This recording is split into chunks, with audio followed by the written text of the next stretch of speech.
So they actually did it. If we're over here in the shop, we can see that the Aerial Assault Trooper, the Renegade Raider, and the Raider's Revenge Pickaxe are all in the shop now. But you have to level up to actually get the ability to buy these. So it's exactly the same way as it was in OG Fortnite, which I think is the real saving grace.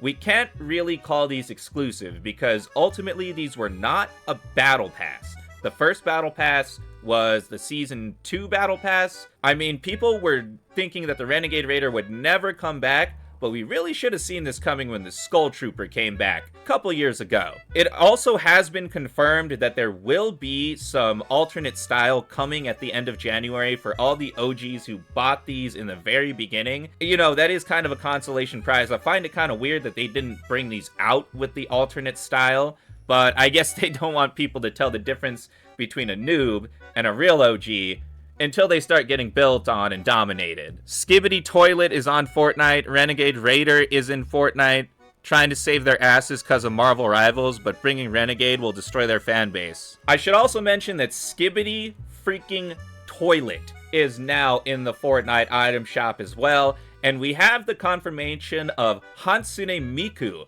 coming to Fortnite. A lot of Fortnite players of a younger generation are not gonna understand who this is, and that's really gonna hurt the sales ultimately, or maybe it won't. Maybe the boomers will pull through.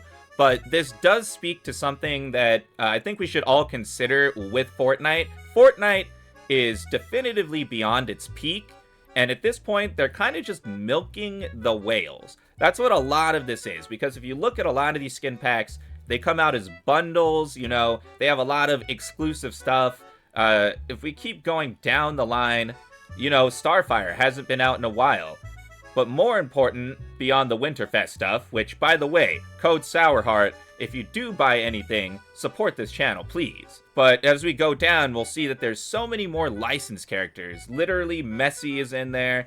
All the icons, music tracks as well. Of course, the shoes, which are extremely overpriced. You're literally paying $1,000, or rather 1,000 V-Bucks for a digital pair of sneakers here.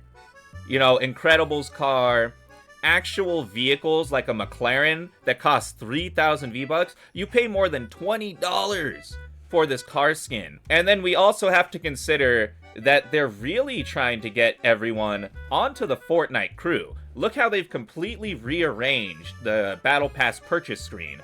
Everything goes over under the Fortnite crew. Fortnite wants more reliable income because, you know, just relying on MTX purchases is very variable. It depends on how popular a season is, and we just saw with the summer, Fortnite had a very unpopular season with Wasteland. Probably one of the lowest population times in Fortnite of, like, ever. They want their income to be more reliable, especially since they're investing more in like the UEFN creative map space where they're paying people for engagement. So they're not so much invested in just Battle Royale anymore. And you see that with how they've expanded all the game modes, you know? Like we have OG, we have Ballistic, we have regular Battle Royale, and these all have zero build and build aspects. I'm completely forgetting about Reload too, because everyone else is forgetting about Reload. But at the end of the day, man, Fortnite is in a different phase. You know, Lego Fortnite as well. Lego Odyssey just had a huge update with 100,000 people in it.